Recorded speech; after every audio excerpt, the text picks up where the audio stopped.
सरकारी कर्मचारियों के बाद शिक्षकों के लिए भी आंगनबाड़ी, आशा वर्कर, शिक्षा मित्र, अनुदेशक मुख्यमंत्री राहत कोष से भी पैसा देते हैं। बदले हुए प्रवेश में हम सबको अपने आप को तैयार करना है। आज विकास की सकारात्मक सोच के साथ आगे बढ़ा है और यहां पे हम लोगों ने तो अब केवल आयुष्मान भारत ही नहीं, सरकारी कर्मचारियों के बाद शिक्षकों के लिए भी हम ने हाल ही में बेसिक, माध्यमिक, उच्च, आंगनबाड़ी, आशा वर्कर, शिक्षा मित्र, अनुदेशक, बेसिक शिक्षा परिषद में कार्यरत रसोईया, इन सबको भी हम लोगों ने 5 लाख रुपए का कैशलेस सुविधा दे दी है। ये लोग जाएं इम्पैनल्ड हॉस्पिटल में अपना उपचार कराएं, 5 लाख की व्यवस्था सरकार उसको उपलब्ध करवाएगी। अगर कोई व्यक्ति आयुष्मान का कार्ड नहीं बना पाया है, मुख्यमंत्री जन आरोग्य योजना में उसका कार्ड नहीं बन पाया है, तो उसके लिए हम मुख्यमंत्री राहत कोष से भी पैसा देते हैं। मैंने अकेले मुख्यमंत्री राहत कोष से पिछले 1 वर्ष के अंदर 1300 करोड़ रुपए स्वास्थ्य सुविधा के लिए अलग अलग स्तर के मरीजों को प्रदेश भर के हॉस्पिटलों में उपलब्ध करवाया है, जिससे लोगों को बेहतर सुविधा मिल सके। आज सरकार के स्तर पर प्रयास हो रहे हैं। 25 करोड़ की आबादी है, सभी का सामूहिक प्रयास होगा तो अब उत्तर प्रदेश बदल चुका है।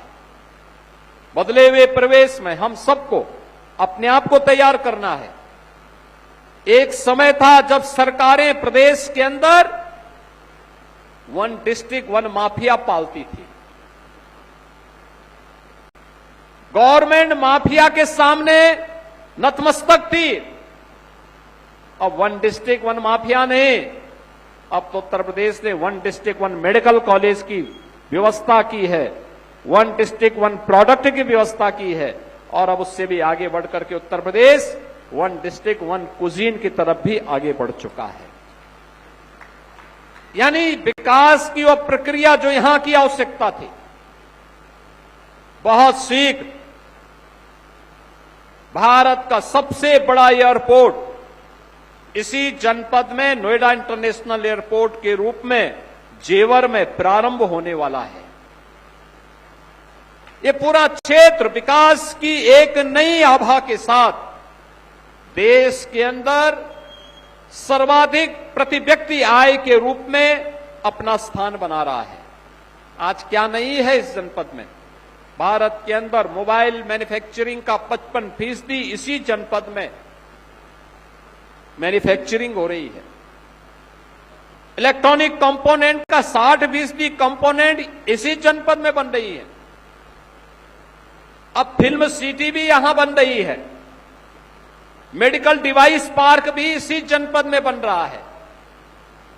लॉजिस्टिक का बड़ा केंद्र भी और कार्गो का भी एक बड़ा केंद्र भी यह जनपद विकसित कर रहा है। स्वाभाविक रूप से विकसित भारत की प्रधानमंत्री मोदी जी के उस लक्ष्य को प्राप्त करने की दिशा में सरकार के द्वारा और जनता के द्वारा उठाए गए कदमों का ये परिणाम है कि कभी उत्तर प्रदेश पहचान के लिए मोहताज था और आज उत्तर प्रदेश पहचान के लिए नहीं बल्कि भारत की अर्थव्यवस्था के लिए आज वह एक ब्रेक थ्रू बन करके एक ग्रोथ इंजन के रूप में अपनी भूमिका का निर्वहन करने के लिए तैयार बैठा है।